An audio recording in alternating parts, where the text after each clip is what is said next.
धन्वतीतं गगनदर्शनं तत्त्वमशादि लक्षणम् एकं नित्ये निर्मलवचनं सर्वार्थसाक्षभूतं भावातीतं त्रिगुणरहितं श्री सद्गुरु तं नमामि।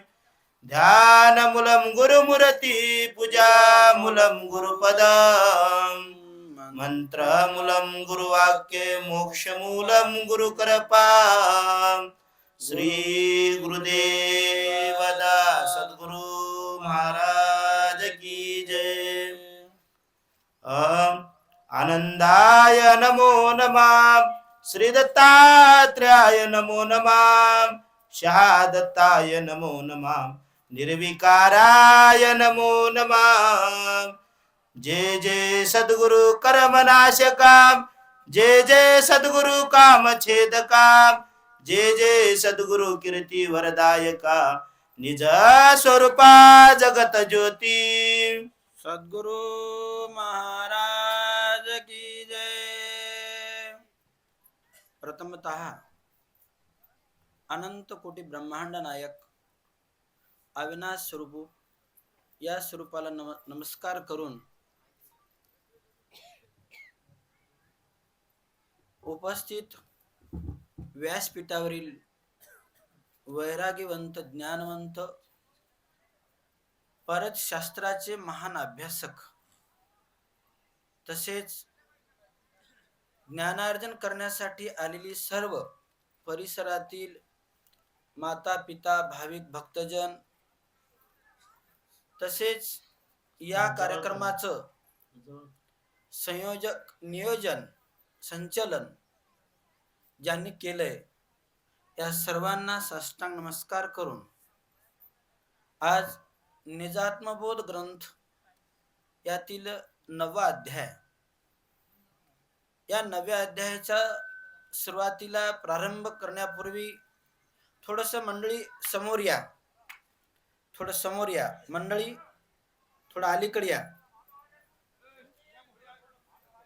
समोर बसलं म्हणजे थोडस कार्यक्रमाला भरीव असं मार्गदर्शन किंवा शोभा येईल.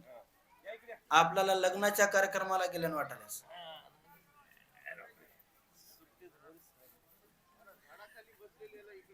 या आजदवन या क्षेत्रामध्ये हा जो एक नाविन्यपूर्ण आतापर्यंत हा संत समागम या गावामध्ये झालाच नव्हता आणि हा कार्यक्रम आपला तुप्या या ठिकाणी ठेवायचं नियोजन होतं. पण आम्हालाही वाटलं की या गावाला कधीतरी या साधू संतांचे पाय लागले तर आपले चांगलं होईल. एवढ्या अवघड आणि इकडल्या भागामध्ये अजून संत महात्म्यांना आपलं क्षेत्र माहीत नसावं किंवा नाहीच. आपल्याकडे बरेच काही साधू आनंद सांप्रदायिक येत असतात. आमचे समगीर महाराज येत असतात, रुद्रगिरी महाराज किवळेकर येत असतात. आम्ही केव्हा इकडे येतच असतो. पण या नांदेड जिल्ह्यातले सगळे काही साधू आपल्या गावाला यावं हा एक मानस डोळ्यापुढे समोर ठेवून आज निजात्मबोध ग्रंथाचं औचित्य साधून या ठिकाणी काहीतरी त्यांच्या मुखातून आपल्याला 2 शब्द ऐकायला. कसं आहे, स्वयंपाक कोणी करतं पण सुगरणीशिवाय स्वयंपाक चांगला होत नसतो. कोणालाही ज्ञान सांगता येतं असा विषय नाही, पण ज्याचा अधिकार आहे, जे अधिकार संपन्न आहेत, जे विचार संपन्न आहेत, जे आचार संपन्न आहेत, अशा वैराग्यवंतांच्या मुखातून आपण जर 2 शब्द ऐकले. मी थोडस ग्रंथाला प्रारंभ करण्यापुढे थोडं दृष्टांत सांगतोय. कथा कीर्तन बरेच काही लोक करतातच, परंतु एकदा असा एक भाग झाला. सिकंदर नावाचा एक मोठा राजा होऊन गेला. इतिहासामध्ये फार मोठा राजा होऊन गेला, चक्रवर्ती सम्राट राजा. त्या काळची खूप मोठी गोष्ट आहे, सुंदर कथा आहे. सिकंदरने ठरवलं एकदा की मी सर्व जगाला विजय मिळवेल.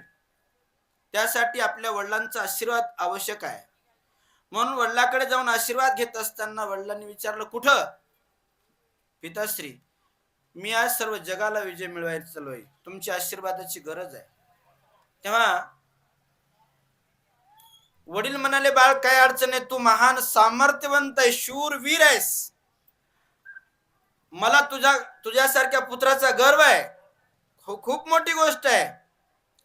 पण तू एक लक्षात घे, काही देश जिंकल्यानंतर भारतात जाशील आणि भारतातून एक वैराग्यवंत संत मला माझ्या भेटीसाठी आणून दे.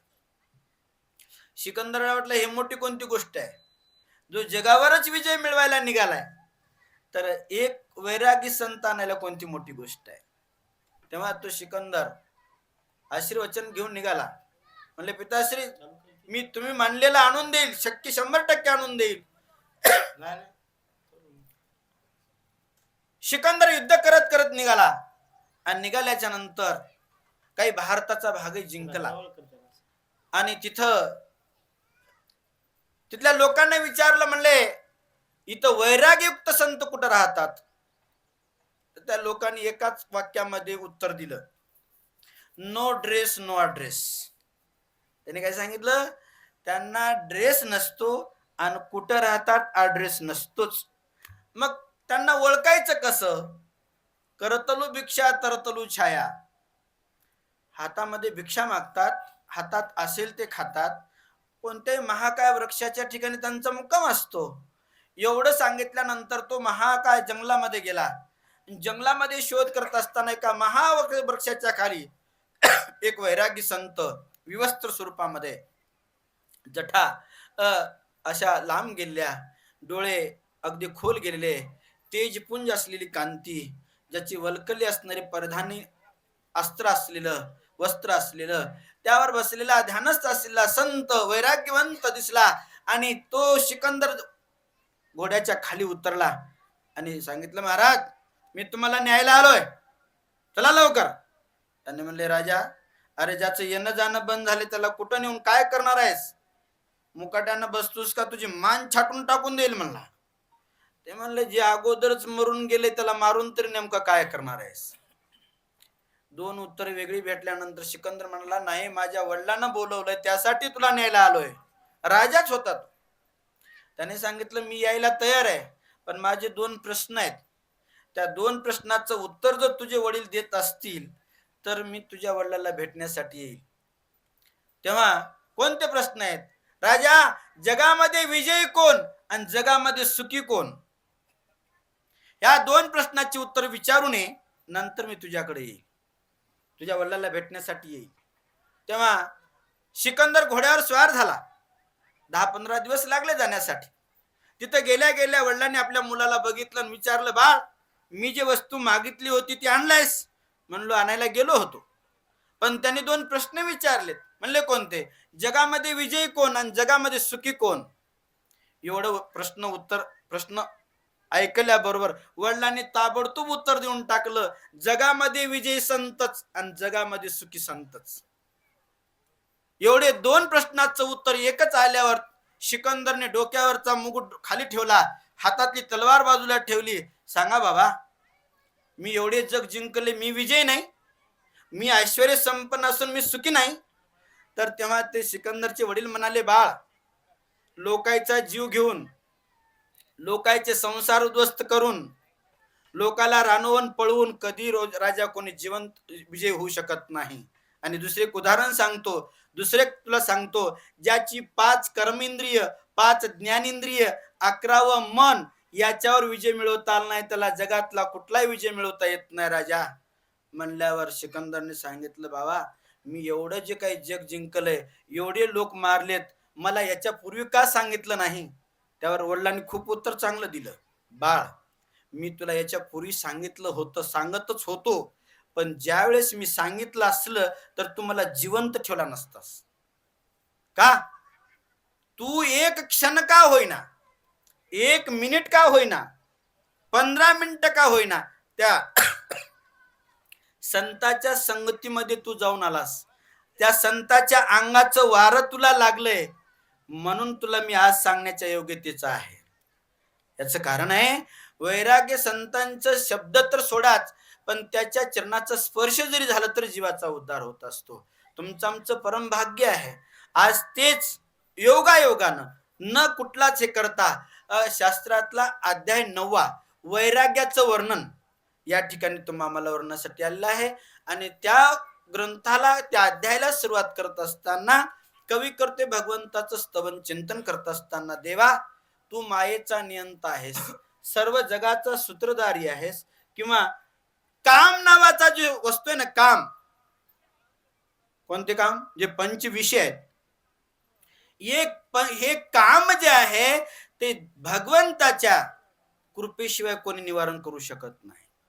आणि या कामाचा सूत्रधारी तोच आहेस.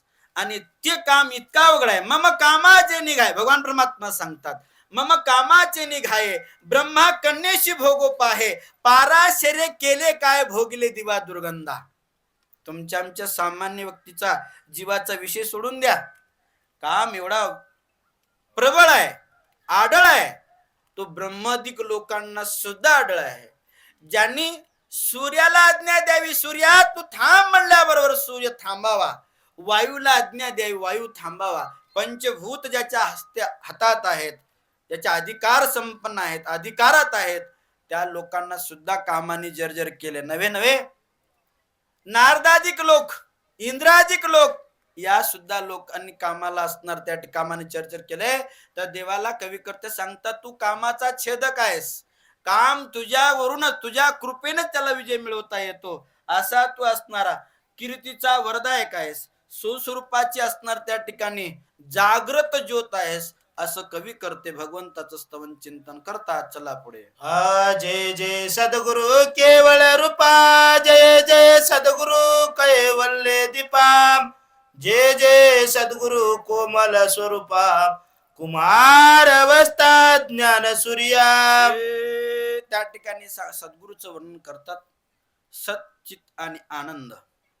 जे सत म्हणजे ईश्वर, चित म्हणजे माया, आनंद म्हणजे निर्गुण, याचा सर्वस्व असणारा सच्चिदानंद स्वरूप सद्गुरु. आणि त्या स्वरूपाचा सद्गुरूचं वर्णन करत असताना रज, तम आणि सत्व या त्रिगुणाची परिपूर्णता करून शुद्ध सत्वाचं ज्ञान ज्याच्याकडे आहे तो सद्गुरु, किंवा काल